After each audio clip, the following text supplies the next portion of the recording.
আসসালামু আলাইকুম ওয়া রাহমাতুল্লাহি ওয়া বারাকাতুহু। আলহামদুলিল্লাহ, সকলে ভালো আছে। যারা রাস্তাঘাটে বিকট পথে ঘুরছেন, আল্লাহর মেহেরবানিতে কেউ বাইরে না থেকে সকলেই মাহফিলে এসে বসে যায়। কারণ এই মাহফিল আমাদের জীবনের শেষ ঠিকানাও হতে পারে। এই মাহফিল আমাদের নাজাতের জারিয়া হতে পারে। এই মাহফিল আমাদের জীবনের কল্যাণ দান করতে পারে। এই কারণে আমাদের জীবনে কত ভুল আছে, কত গুনাহ আছে, আমরা কি জীবনে হিসাব করে দেখেছি? দেখি নাই। তো যাই হোক, আপনারাও মসজিদের উন্নতিকর মাহফিল দিয়ে যদি চিন্তা করেন যা করে করুক, আমরা বাইরে বলি টুরি এবং তারা দেয়, তারা বাচ্চাও অত সময় বেশি থাকে কিটা, ঠিক তাহলে আসলে ফায়দা পাওয়া যাবে না, তারাও খাওয়া হবে। ইন্নাল হামদালিল্লাহ আলহামদুলিল্লাহি নাহমাদুহু ওয়া নাস্তাঈনুহু ওয়া নাস্তাগফিরুহু ওয়া নু'মিনু বিহি ওয়া নাতাওয়াক্কালু আলাইহি ওয়া না'উযু বিল্লাহি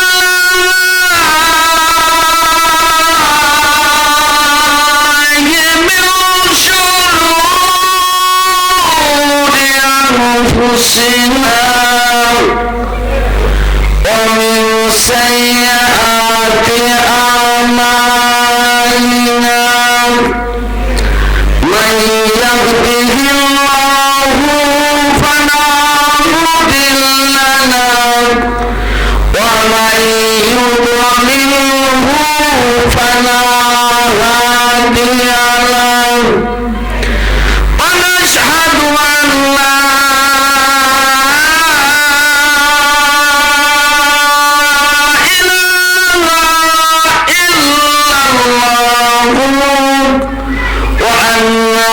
سيدنا شفيعنا ونبينا وحبيبنا ومولانا محمدا عبده ورسوله إن الله وملائكته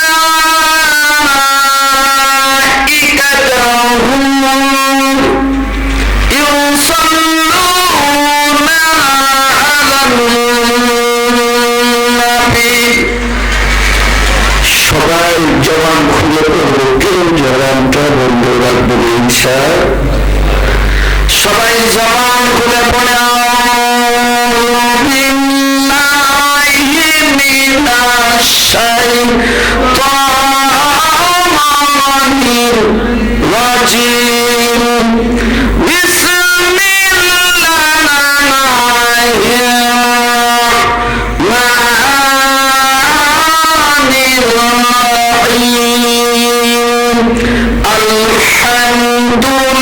আলহামদুলিল্লাহি রাব্বিল আলামিন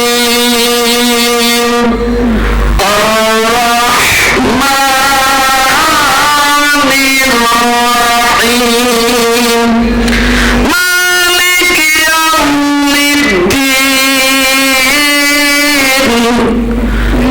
আমানতু বিল্লাহি সাদাকাল্লাহুল আযীম। আম্মা বা'দ ফায়া আইয়ুহাল হাযিরুন রাহিমানা ওয়া রাহমাকুমুল্লাহ। সমস্ত তারিফ, সমস্ত প্রশংসা সেই মহান আল্লাহ তাআলার জন্য। সেটি বাইরে আমার কেন্দ্রীয় জামে মসজিদের উদ্যোগে 15তম বার্ষিক তাফসীরুল কোরআন ও দোয়া মাহফিলে সম্মানিত সভাপতি সাহেব, বিশেষ অতিথিবৃন্দ, আজকের মাহফিলের প্রধান অতিথি,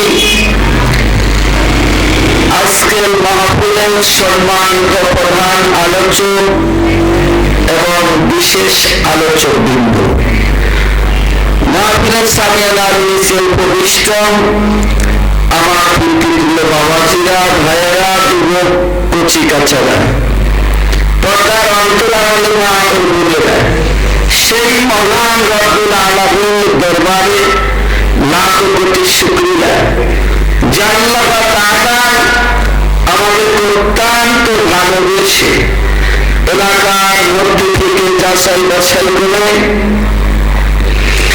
সিটি বাইতুল আমান জামে মসজিদ কর্তৃক আয়োজিত আজকের এই মাহফিলে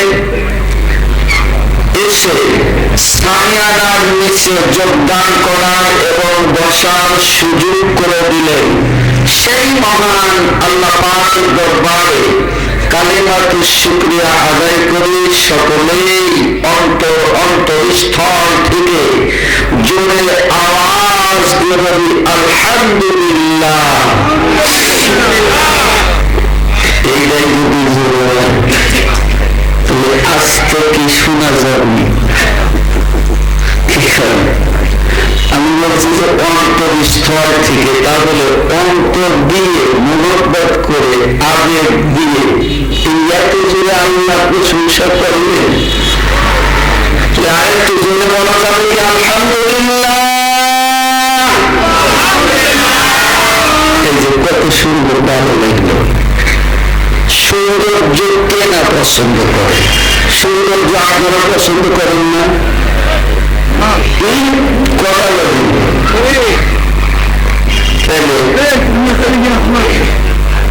শতকোটি দরুদ ও সালাম সাইয়্যিদুল মুরসালিন খাতামুল আম্বিয়া শারঈ মুবাশশারা জনাব মুহাম্মদ রাসূলুল্লাহ সাল্লাল্লাহু আলাইহি ওয়াসাল্লামের উপরে যে নবীকে আল্লাহ তাআলা গোটা পৃথিবীর মধ্যে পাঠিয়েছিলেন, সমস্ত মানুষগুলিকে অন্ধকার বর্বরতার যুগ থেকে ফিরিয়ে নিয়ে সিরাতাল মুস্তাকিম রাস্তায় দাঁড় করিয়ে দেওয়ার জন্য যে নবীকে আল্লাহ তাআলা উম্মতের কান্ডারি বানিয়ে এই পৃথিবীর মধ্যে প্রেরণ করেছিলেন, সেই নবীর উপরে জানাই অসংখ্য দরুদ ও সালাম। সকলেই পড়ি সাল্লাল্লাহু আলাইহি ওয়াসাল্লাম। ইসলাম আসলে বিষয়টা হচ্ছে আমার সাথে কি আপনাদের মানে প্রতিদিন দেখা হয়? কথা কর না, সপ্তাহে একদিন, মাসে, তাহলে আপনারা আমার দেখি এসে বাড়িতে বসে থেকে লাভ কি? এখন এই ঢাকার শহরে কি আলু কম আছে? এই বাংলা যন্ত্রটা নিয়ে আমার মুখে আর তাই যদি আনবেন তাহলে আমি বুঝি না কেন কত করেন না কেন? যদি বাংলা দিনে নদী পার করে আমার এতই শখ, তাহলে বাংলা বেশি থেকে তো আওয়াজ শোনা যাবে না, ভিতরে এসে বসে ওয়াজ শুনতে হবে।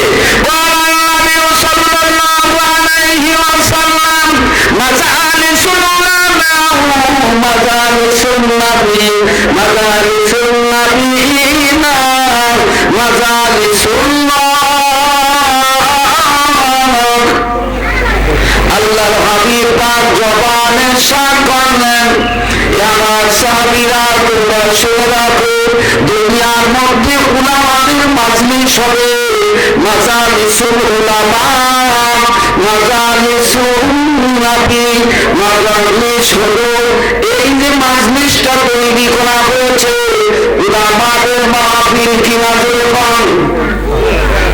এখানে কোনো শিল্পী আছে? তাহলে কোন নাটকে রিহার্সাল আছে, কোন কনসার্ট আছে? এটা কি ওয়াজের মাহফিল। আর এই ওয়াজ করতেছে কারা? আলেম ওলামারা। তাহলে এই আলেম ওলামার মাহফিলটা শুধু কি এই মানে পাবনার কামরুজ্জামান হুজুরের মাহফিল আর মানে এই প্রধান রহমান জহিরুল ইসলাম জিলানী সাহেবের মাহফিল কি বল না? এদের মাহফিল নয়, এরা আজকের মাহফিলে আলোচক, কিন্তু মাহফিল কার? মাহফিলটা হলো আমার নবীজির। জোরে বলুন সুবহানাল্লাহ। আর এই মাহফিল শুধু নবীজির নয়, এই মাহফিল স্বয়ং আল্লাহ পাকের মাহফিল। জোরে বলুন সুবহানাল্লাহ। এই মাহফিলের মালিক কে? মসজিদের মালিক কে? তাহলে মসজিদের মাহফিল না, তাহলে মসজিদ কার ঘর? আল্লাহ কি কর আমার বাসা এই কথা করে শোনা রাখতে অনুরোধ। তাহলে মাহফিল আল্লাহ, মসজিদ আল্লাহ। আমরা যারা এই মজলিসের মধ্যে বসেছি এরা মনে হয় আল্লাহ না। কি কর? হ্যাঁ, এরা কার? আল্লাহ। এই কথাটা জোরে করে একটু বলবেন, তাহলে একটু মনের কাছে শান্তি পাবো। এমনি তো কালকে চরের বলা শেষ, তারপরে আপনারা চুপ করে থাকবেন, আরো শেষ হয়ে যাবে না।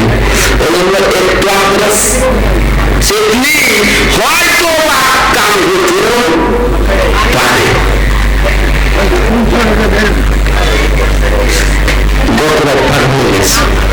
এখন এই মাজলিসে যারা আসে রাসূলের হাদিস অনুযায়ী এরা আল্লাহর মেহমান। সুবহানাল্লাহ। যারা আল্লাহর মেহমান, এই মানুষগুলিকে আল্লাহ মহোদয় গুনাহ মাফ করে না নাকি? মাফ করে? তাহলে এই মজলিসে আসলে গুনাহ মাফ হয়, লাভ আছে না ক্ষতি আছে? তাহলে এই যেন এই লাভটা যদি নগদে, যেরকম আপনারা মাহফিল শেষে তাবারক দেন নগদে এরকম দিত, তাহলে এই দাঁড়িপাকা বয়স্ক মানুষগুলিকে এই জায়গায় চান্স পাইতেন? আমার মনে হয় না। ওই যুবকদের মোটামুটির চোটে এই মানুষগুলো পার করে ফেলে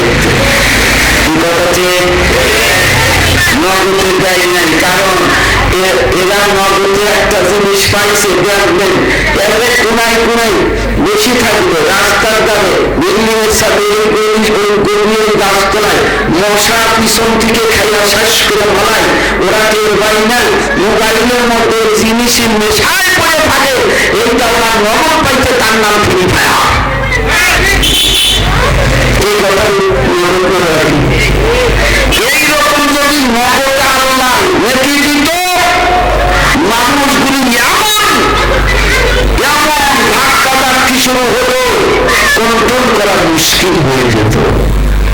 নগদ দেয় নাই, তারা বিলিভার আছে স্যার,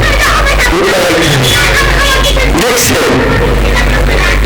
আসেন আলোচনায় যাই, সময় দীর্ঘ পাবে না। আমার সঙ্গে বলেন বিসমিল্লাহির রহমানির রহিম। আলহামদুলিল্লাহি রাব্বিল আলামিন। সমস্ত প্রশংসা কার জন্য? প্রশংসা একমাত্র আল্লাহ। কি জন্য আল্লাহ প্রশংসা করব? কি জন্য আমরা আল্লাহ প্রশংসা করব? আল্লাহ পাক রব্বুল আলামিন বলেন, বান্দারে তোমরা আমার প্রশংসা করবে, আর আমি আল্লাহ তাআলা খুশি হইয়া তোমাদের গুনাহগুলি মাফ করে দেব। আল্লাহ পাক রব্বুল আলামিন সুন্দর করে ঘোষণা করলেন, দুনিয়ার মানুষেরা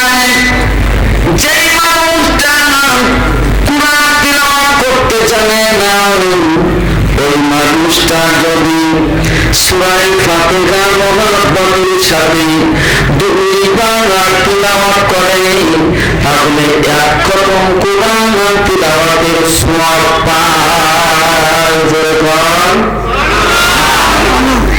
এরকম একটা ঘটনা হলো হযরত আলী রাদিয়াল্লাহু তাআলা হযরত আলী রাদিয়াল্লাহু তাআলা আনহুর বিবাহ। এই দেখেন আল্লাহ পাক রব্বুল আলামিনের কি কুদরত। হযরত রাসূল কারীম সাল্লাল্লাহু আলাইহি সাল্লাম এরকম তিনজন শ্রেষ্ঠ সাহাবীদেরকে ডাক দিন, আমার আবু বকর, আমার উমর, আমার উসমান, তোমরা তিনজন শুনো। এবার তিনজন নবীজির দরবারে উপস্থিত হলেন। হবার পর নবীজিকে সালাম প্রদান করলেন। আল্লাহ নবী সালামের উত্তর দেওয়ার পর বললেন, হে ভগবান, তোমরা শুনে রাখো, আমি একটু চিন্তা মনস্ক আছি। কেমন হুজুর? কি নিয়ে চিন্তা, কি নিয়ে ভাবনা? আল্লাহ নবী ডাকতে বললেন, আমার সাহাবীরা, এই চিন্তায় আছি আমার কন্যা ফাতিমা বিবাহ উপযুক্ত হয়ে গেছে। আমি ফাতিমার বিবাহ দেওয়ার জন্য উপযুক্ত পাত্র এখন নির্ধারণ করতে পারি না।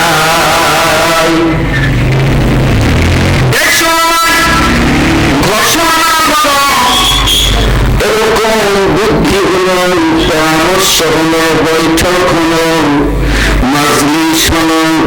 মাজলিসের মধ্যে আল্লাহ নবী বললেন যে মানুষটা সর্বপ্রথম এরকম ভাবে এক খতম কোরআন তিলাওয়াত করে জয়ী হতে পারবেন।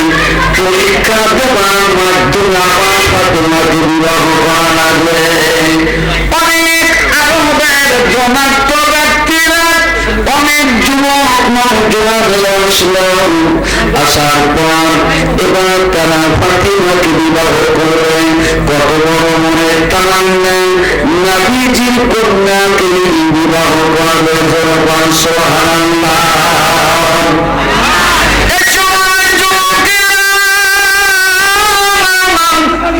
সুন্দর করে কোরআন নিয়ে, এই যে কোরআনুল কারীম, এই কোরআনটা নিয়ে শুরু করেছিলেন আলহামদুলিল্লাহি রাব্বিল আলামিন। যেরকম সুবহানাল্লাহ। এই পর্যন্ত আয়াতগুলি তিলাওয়াত করছে, খুব তাড়াতাড়ি কারা হেঁটে পড়বেন, কিন্তু হযরত আলী কারীমুল্লাহ এবার বসে বসে সূরা ফাতিহা দুইবার পড়ছে। কয়বার? জোরে বলো। দুইবার সূরা ফাতিহা পড়লেন। আল্লাহ পাক রব্বুল আলামিন এক খতম কোরআন তিলাওয়াতের সওয়াব তারা মহিমাময় দান করেন। খালি দেখছেন কোরআন পড়তে পারেন না, অথচ কোরআন তিলাওয়াতের সওয়াব পেয়ে গেলেন। তাহলে প্রশংসা আল্লাহ করবেন না? অবশ্যই করতে হবে। আল্লাহ পাক রব্বুল আলামিনের বান্দা হযরত আলী রাদিয়াল্লাহু তাআলা আনহু এবার কি করলেন? তিনবার সূরা ইখলাস পড়লেন। সূরা ইখলাস তিনবার পড়লে এক খতম কোরআন তিলাওয়াতের সওয়াব আল্লাহ পাক রব্বুল আলামিন ওই বান্দা বান্দির আমলনামায় দান করে দেন। নামাজ শেষে বসে বসে যে মানুষগুলি সূরা ফাতিহা তিনবার পড়বে, সূরা ইখলাস 10 বার পড়বে, আস্তাগফিরুল্লাহ ওয়া তাওবা 7 বার পড়বে, 11 বার দরুদ শরীফ পড়বে, তাহলে আল্লাহ পাক রব্বুল আলামিন দুআয়ে খতম এরকম ভাবে দোয়া করবে, ওই দোয়া আল্লাহ তাআলা কবুল করে নেবে। অথচ আমরা নামাজ পড়ি, সালাম পিলাই মানুষের পিছনে তাকায় ধরে পাবো, আসসালামু আলাইকুম ওয়া রাহমাতুল্লাহ, আসসালামু আলাইকুম ওয়া রাহমাতুল্লাহ। আধ্যাত্মিক মসজিদের বাইরে কথা না বাকিরে বাবা তাহলে কি হলো? কোরআন তো পড়তে পারেন না, একটু মর্যাদা দিবেন, আল্লাহর প্রশংসা করবেন, তাও বললেন না। দেখছেন তো আলী রাদিয়াল্লাহু তাআলা আনহু বলেন রাসূলুল্লাহ ইয়া রাসূলুল্লাহ, কিছু সময় পরে তিনি বললেন আমি দীর্ঘত কোরআন তিলাওয়াত বরকত আপনাকে দান করলাম, তাই আমার হয়ে গেছে। হুজুর সাল্লাল্লাহু আলাইহি ওয়াসাল্লাম বলেন আলী কিভাবে হলো? সকলে কারণ শুরু করছে, কারণ তিলাওয়াত করছে, আর তোমার কিভাবে হলো? তবে আপনি একজন মসজিদের মধ্যে বক্তৃতা পেয়েছিলেন যে যদি কোনো মানুষ 2 বার সূরা ফাতিহা তেলাওয়াত করে তাহলে 1 খতম কোরআন তেলাওয়াতের সওয়াব আল্লাহ তাআলা আমাদের দান করে, আর যদি কোনো মানুষ 3 বার সূরা ইখলাস পড়ে 1 খতম কোরআন তেলাওয়াতের সওয়াব তার আমাদের দেওয়া হয়। হুজুর আমি সূরা ফাতিহা 3 বার পড়ছি আর 10 বার সূরা ইখলাস পড়ছি, আমার হয়ে গেছে। দেখছেন তাহলে বিবাহ হয়েছিল কার সাথে? যেরকম আলীর সাথে বিবাহ হয়েছিল না, শর্ত সাপেক্ষে আলী বিজয়ী হল, আমাদের ফাতেমার বিবাহ হয়ে গেল। যেরকম আমি এইটা গল্প করতে চাচ্ছি না, আমার গল্পটা হল সূরা ফাতিহা নিয়ে, যে এইটা গল্প করতে চাচ্ছি যে তারা যদি আল্লাহর প্রশংসা করে আল্লাহর পক্ষ থেকে নিয়ামত পেতে পারে, তাহলে আমরাও তো আল্লাহর বান্দা নাকি? আল্লাহর বান্দা নাই না? সন্দেহ আছে? তাহলে আমরা প্রশংসা ছেড়ে দিয়ে ধরবো কেন? হ্যাঁ, এবার আসেন, পৃথিবীর যে কোনো প্রান্তের মানুষ বসবাস করুক, এমন একটা প্রযুক্তি বের হয়েছে, এই প্রযুক্তি কর্মকর্তাকে, প্রযুক্তির যুক্তিদাতাকে, প্রযুক্তির তথ্য কোথা থেকে উৎপাদন হয়েছে? এই কোরআন। জোরে কর সুবহানাল্লাহ। দেখছেন এখান থেকে রিসার্চ করিয়া গবেষণা করিয়া আল্লাহ পাকের বান্দারা সুন্দর করে নেটওয়ার্ক তৈরি করেছেন। নেটওয়ার্ক কিভাবে তৈরি করবো, একটু সুন্দর কি আমি সব কত বলে যাই বাবা, সময় বেশি পাবো না।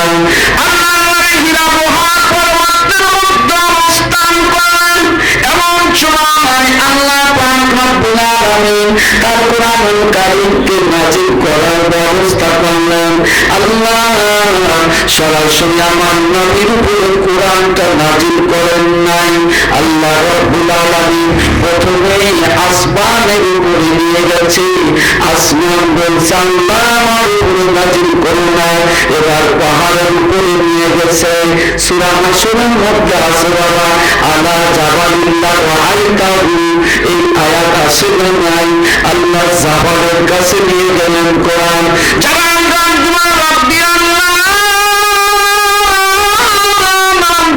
তুমি আমার উপরে তোমার এত কোরআন নাযিল করো না। আল্লাহ যদি নাযিল করো আমি ভারসাম্য ধরে রাখতে পারবো না। এই সময় আল্লাহ পাক রব্বুল আলামিন জাবাল থেকে জমিনের উপরে নিয়ে আসলেন। জমিন বলল যে আল্লাহ আমি তোমার কোরআনের ভারসাম্য ধরে রাখতে পারবো না। আল্লাহ বলেন জিবরিল আমিন নাযালা বিহি রূহুল আমিন,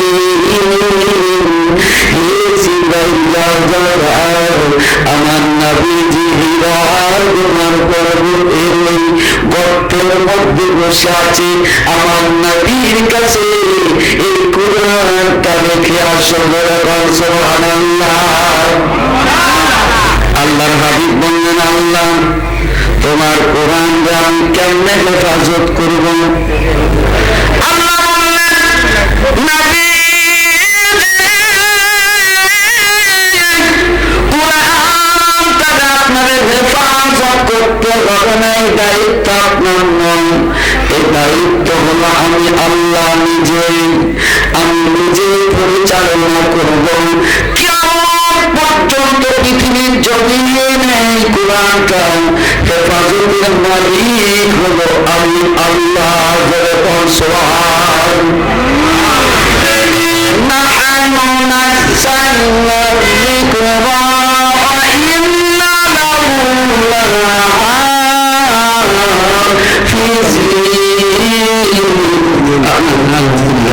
আল্লাহ বলেন নাহনু নাযালনা যিকরা ওয়া ইন্না লাহু লাহাফিজুন। আমার আল্লাহ ডাক দিয়ে বললেন দুনিয়ার মানুষেরা এই কিতাবের মালিক আমি, হেফাজতের মালিক আমি, তোমাদের কাজ হলো শুধু আমল করা। দেখছেন, একটু ব্রেক করলাম।